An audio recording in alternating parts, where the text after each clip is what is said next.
Gracias, Armando. Lo primero es agradecer a las autoridades de la FIL, a los organizadores de esta maravillosa feria del libro, la más importante de lengua española, a su presidente. Muchas gracias, Raúl Padilla, por la invitación y por estar aquí presente en estos momentos. A mis compañeros de mesa, a José Antonio Crespo, que de verdad lo respeto muchísimo porque es un gran intelectual mexicano. Le digo, ¿cuántos libros más has escrito de los que te están mencionando ahorita, Armando? Por supuesto, también a mi gran amigo Leonardo Curcio, que ahorita me estaba comentando. Ya no quiero que sigan leyendo mi currículum porque van a descubrir mi edad. Pero ya le dije que la mía es todavía mayor. Y gracias a todos ustedes por su presencia. Yo quisiera invitar a los chavos, si son chavos, a sentarse aquí, porque me da una pena enorme que estén parados. Entonces, si quieren sentarse y tienen la posibilidad de tener flexibilidad, que se sienten aquí.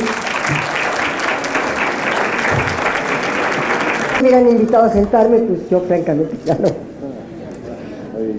Adelante. No, vas a ver cómo sí. Lo único que les pedimos es que no tomen el estrado. Ni tampoco con mantas ni pancartas. Vénganse. Bueno. Quiero comenzar esta plática con ustedes. ¿Puedo comentar algo? Lo que pasa es que mucha gente está apartando el lugar y ni siquiera está la persona en el lugar. Y hay muchos señores. Aquí hay un reclamo de una joven y además muy guapa. A ver. Que están esperando lugar, gente grande parada, y ustedes están apartándole a no sé quién porque no llegaron. Bueno, a ver, pero para los organizadores se me hace una falta de respeto que permitan eso y por favor denles el lugar a los señores. a estas alturas de mi vida. Empiezo diciéndoles que tantos siglos, subrayo, tantos siglos, tantos años, para que un gobierno de nuestro país le tuviera confianza de llevar a cabo y tener bajo su responsabilidad la política interior de este país a una mujer. Esto es algo que hay que decir y subrayar. Tantos siglos.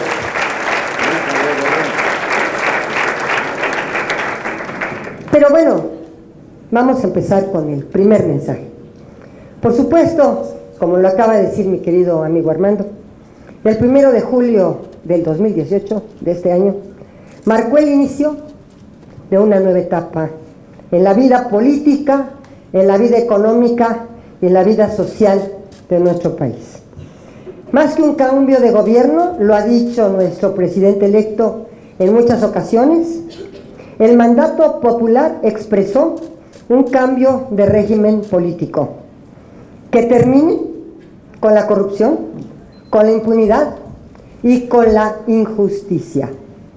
Y subrayo la injusticia en un término amplio, no solamente aquella justicia formal de poder acceder a la procuración e impartición de justicia, sino una justicia social. Y especialmente lo que mandató el pueblo de México también significa, en suma, y lo voy a subrayar, la restauración del Estado de Derecho.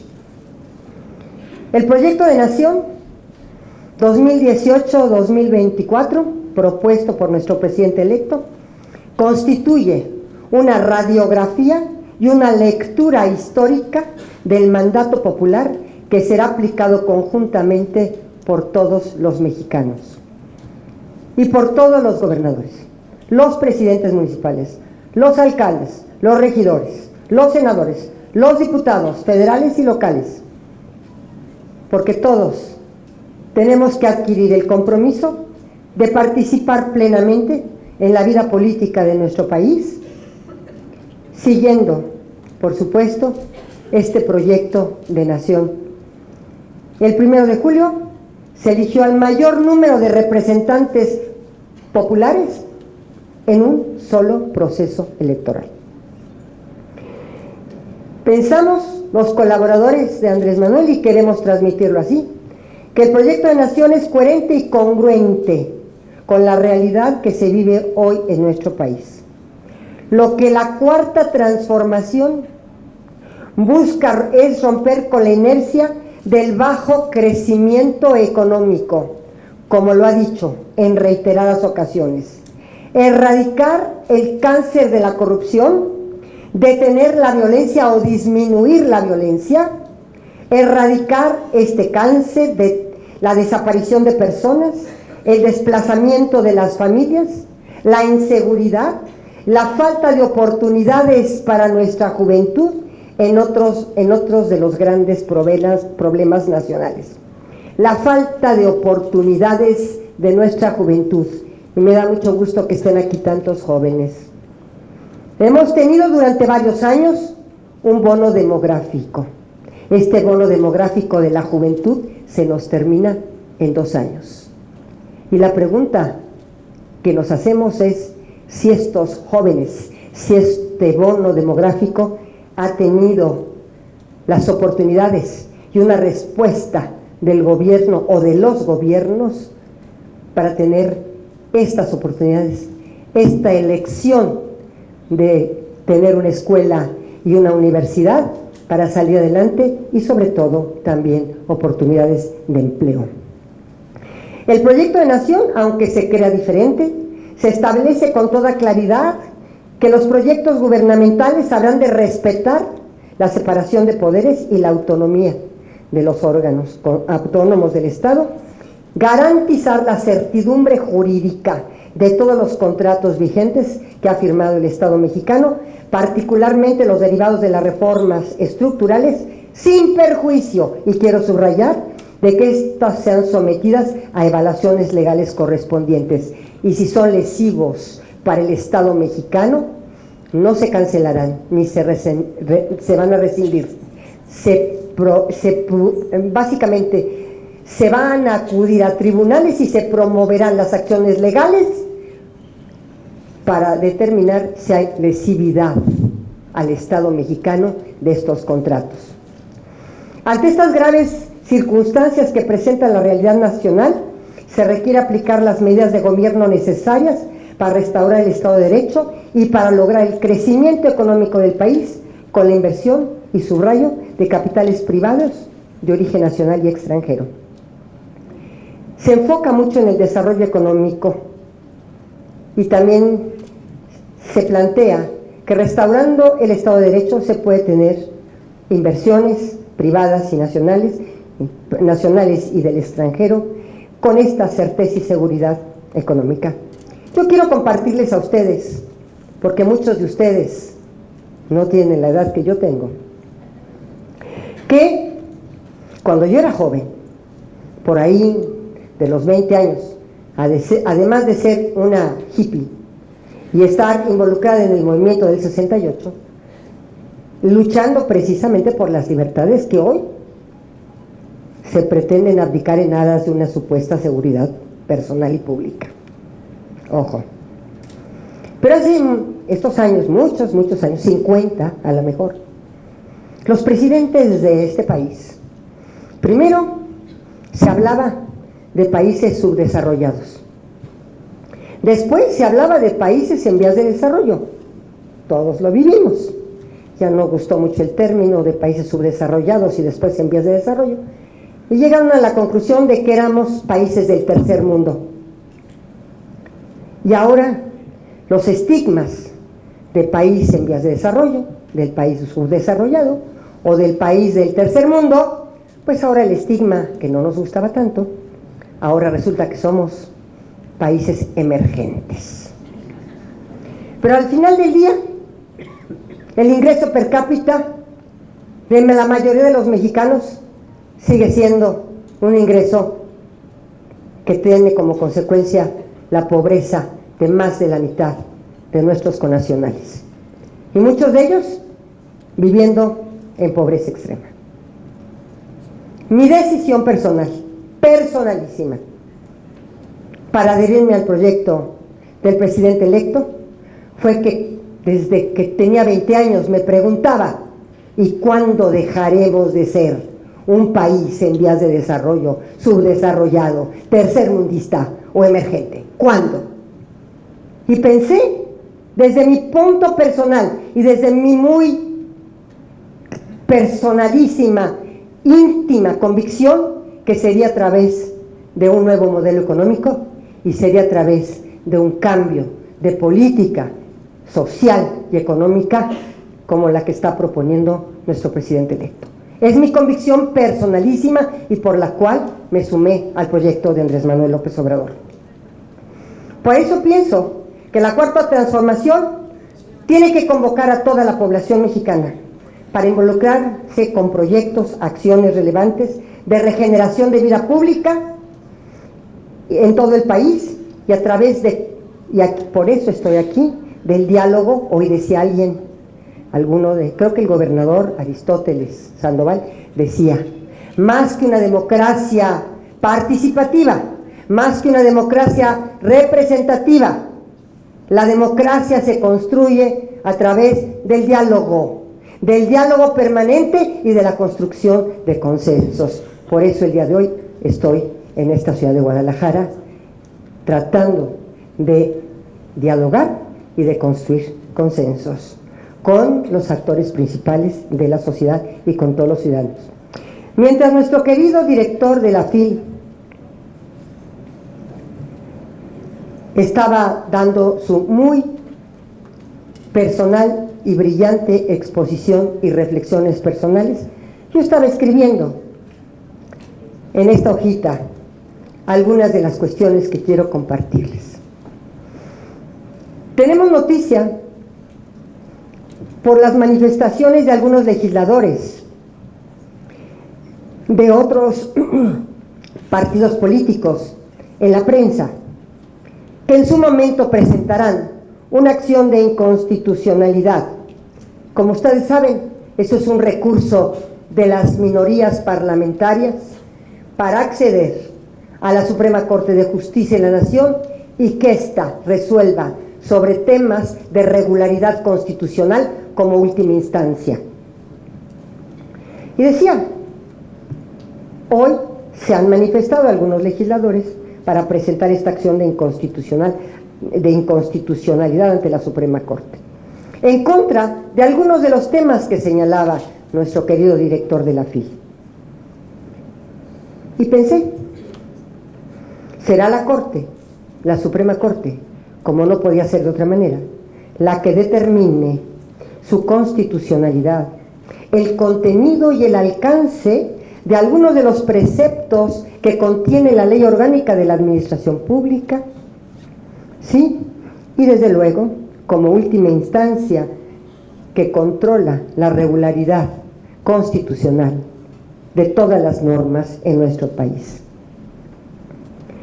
Pienso, como no podía ser de otra manera, que la resolución que en su caso se llegue a tomar por la Suprema Corte de Justicia de la constitucionalidad o inconstitucionalidad de algunos de los preceptos que se contiene en la Ley Orgánica de la Administración Pública será acatada irrestrictamente por el gobierno de Andrés Manuel López Obrador. También compartirles que el respeto irrestricto a la división de poderes, a la soberanía de todos los estados y al régimen federal que constituye nuestro Estado mexicano y que a través del Pacto Federal se plasma en la Constitución política, en la Constitución federal, será irrestrictamente respetado. Y también decirles que el señor presidente electo, y se lo compartí yo, y con esto termino, a don Raúl Padilla en la mesa, teníamos una reunión de seguridad importante, la última antes del 1 de diciembre.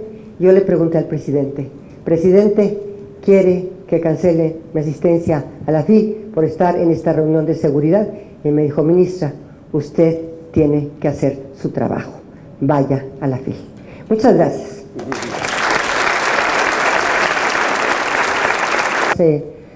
Armando Zacarías, respecto de cómo empezar a esta reconstrucción del tejido social. Pensamos en varias políticas públicas y varias alternativas. Yo comentaba con Leonardo y con José Antonio que Andrés Manuel López Obrador va a llegar el día primero no a ver cómo va a gobernar, esto lo tiene perfectamente claro hace muchísimos años. Él sabe qué va a hacer el 1 de diciembre, el 2, el 3 y qué va a hacer durante su gobierno, lo tiene clarísimo.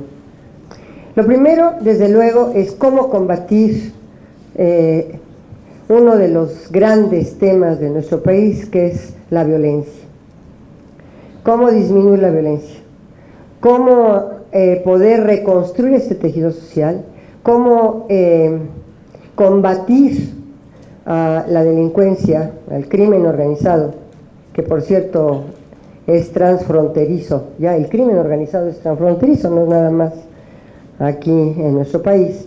Y por supuesto, cuáles serán las alternativas sociales de política social para poder entrar a una recomposición. Bueno, desde luego él tiene temas muy importantes y muy interesantes. Yo hablaría primero de una justicia transicional.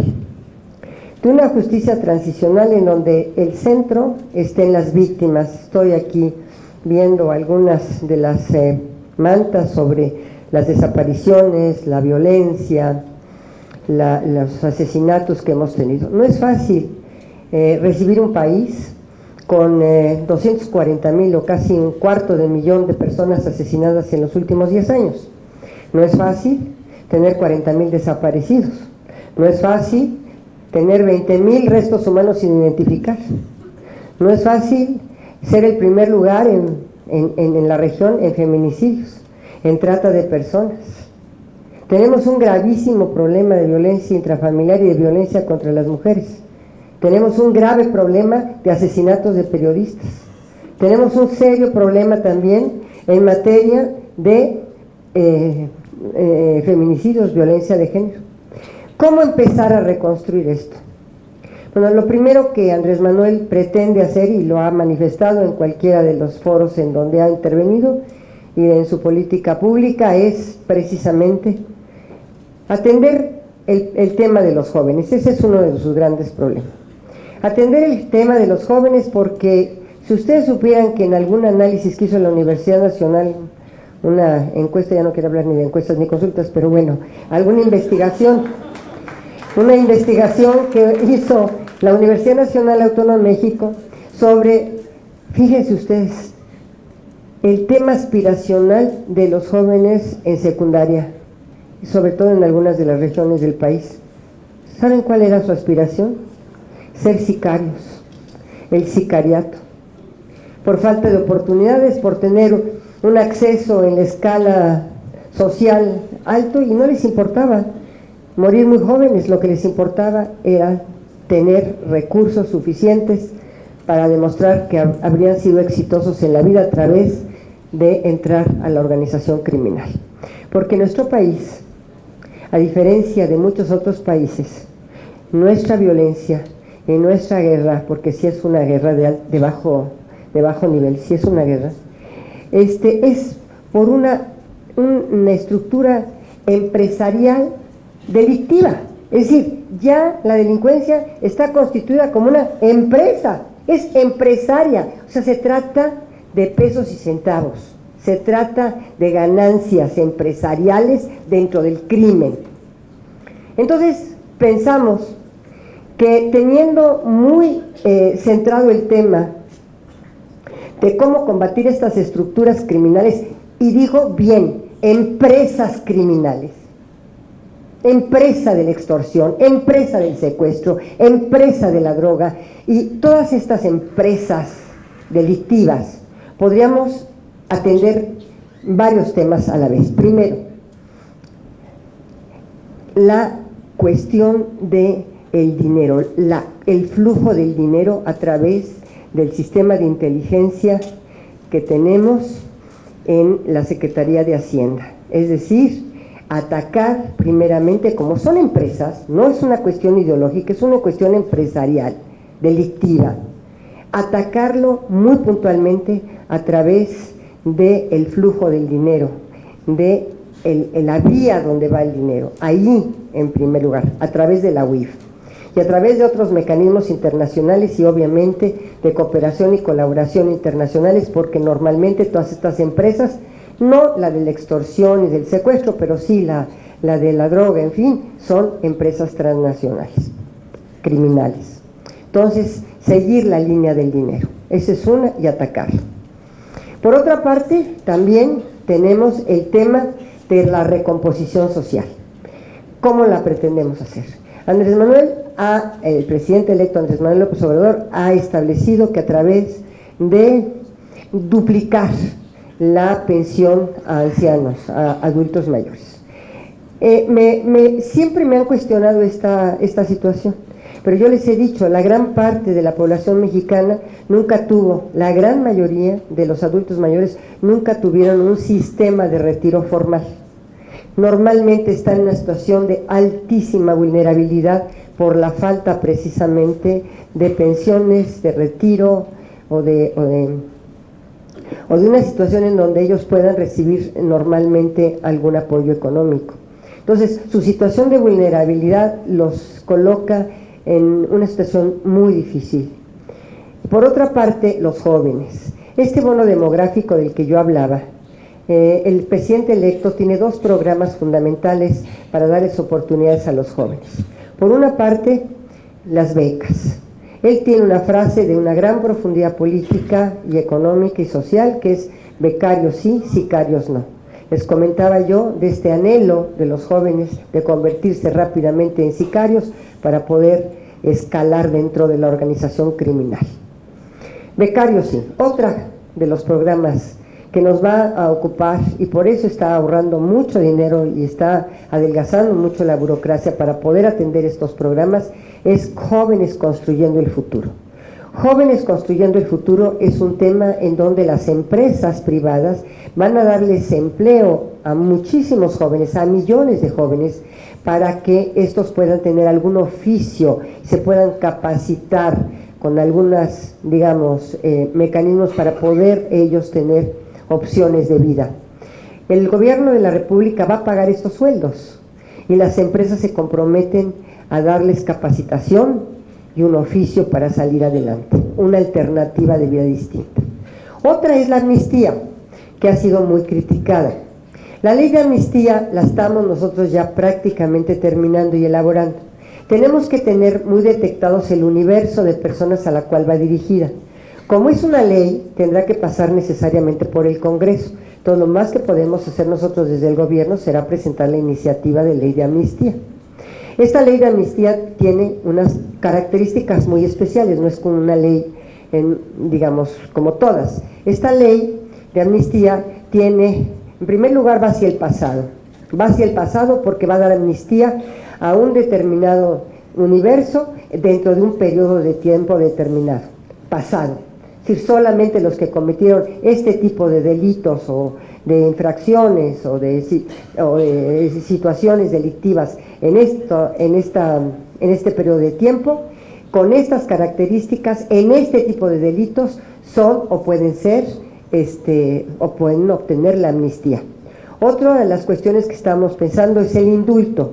El indulto es una cuestión muy delicada porque el indulto solamente puede darse cuando una persona ya tiene una sentencia definitiva. Y casi todos estos procesos, se lo he dicho al presidente, lo hemos comentado, estos procesos son sobre los supuestos presos políticos, que en realidad sí son gente que ha estado manifestándose en ideas distintas y molestas para ciertos gobiernos de los estados, sobre todo, pero que al final del día se les imputan determinados delitos. Por ejemplo, autorías intelectuales de homicidio, por ejemplo, atentados contra vías de comunicación, en fin, no necesariamente están, por supuesto, porque no existen un delito para preso político. Son determinados delitos que les fabrican en muchas ocasiones o que les imputan en otras ocasiones. En la mayoría de los casos no los cometieron, pero están procesados. Y muchos jueces no quieren emitir sentencia precisamente porque no tienen un acervo probatorio contundente como para sentenciarlos o pronunciar una resolución judicial de condena. Entonces están en proceso, y las gentes que están en proceso no pueden lograr el indulto porque no tienen una sentencia definitiva. Entonces ahí tenemos temas, y sobre todo que son gobiernos locales y son delitos que están procesados por fiscales, o que los fiscales son fiscales locales, que dicho sea de paso, y esto hay que decirlo con todas sus letras, que es lo que trataremos de resolver fortaleciendo desde la Constitución, desde la Secretaría de Gobernación, a los poderes judiciales y a las procuradurías que están cooptadas en la gran cantidad de los estados por los gobiernos locales, y que procesan a gente que les es incómoda, a gente que ha estado manifestándose, tipo algunos maestros, líderes magisteriales sobre todo, o algunos otros. Bueno, tengo el caso de una indígena que está acusada de homicidio, o sea, por ser la autora intelectual, que no hablaba español y que está procesada y que lleva 10 años en la cárcel y que tiene una sentencia de 50 años. Entonces, ustedes, y es líder, obviamente, y es una indígena. Entonces, obviamente, este tipo de situaciones tan graves, tan injustas, pues vamos a tratar de establecer una mesa en la Secretaría de Gobernación con todos los actores políticos, en el sentido de todos los procuradores, los jueces, en fin, el juicio, los defensores, etcétera, para ver cuáles son las condiciones de estas situaciones, de estas personas que están privadas de su libertad injustamente. Esto es uno de los temas también. Entonces tenemos amnistía, tenemos indulto, tenemos otros temas, por ejemplo, que ya vi yo ahí, no es legalización de las drogas, es regularizar las drogas. La iniciativa que se presentó al Congreso fue la regularización, y no de todas las drogas, solamente de la marihuana, porque la marihuana tenemos un tema.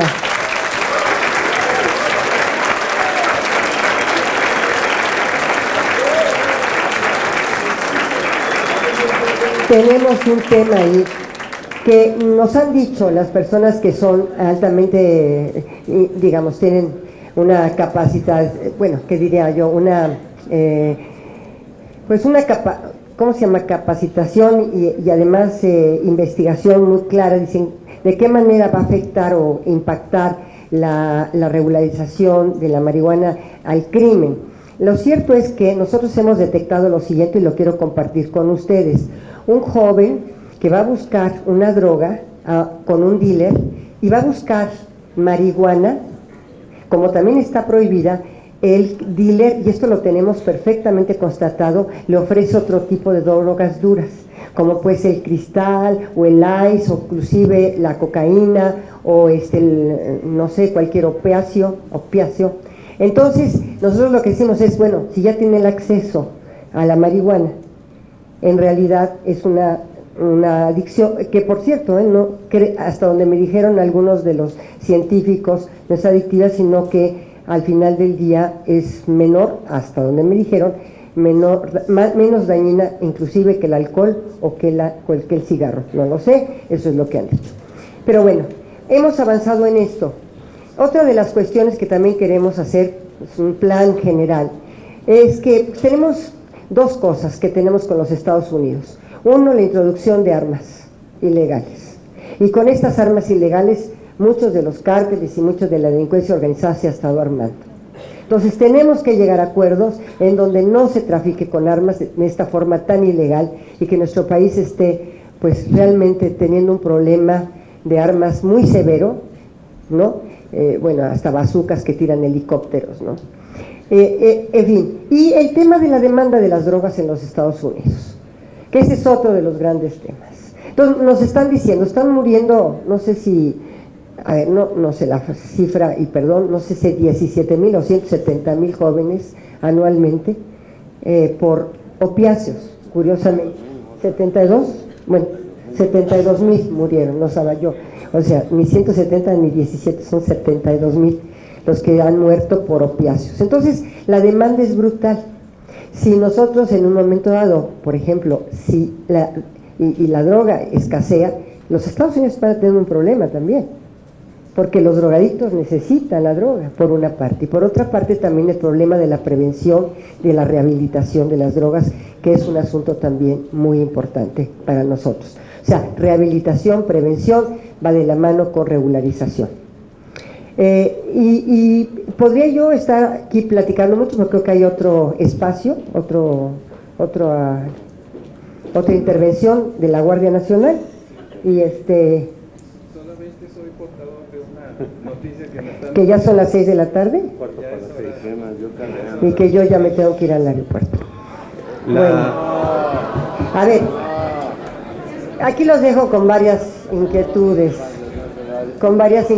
y qué bueno que me dan la oportunidad de estar aquí, qué bueno que traen estas manifestaciones que para mí son muy reveladoras para poderme pronunciar. Lo que tienes ahí en esta manta lo comparto totalmente. Por supuesto, yo no estoy de acuerdo con el aborto. Tampoco estoy de acuerdo con el suicidio asistido y tampoco con la legalización de las drogas. Te comparto. Estoy con la despenalización, que quiere decir que las mujeres no sean procesadas y se les priva de su libertad.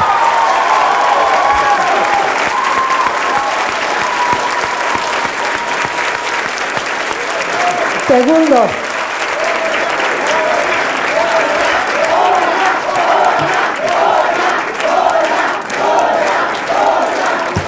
las mujeres a la cárcel.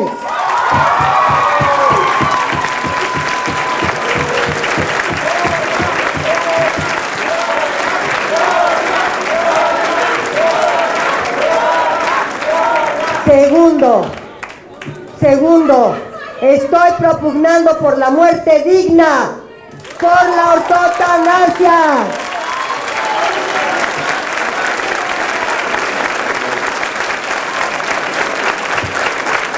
Y tercero, estoy proponiendo una regularización y regulación de materia de drogas.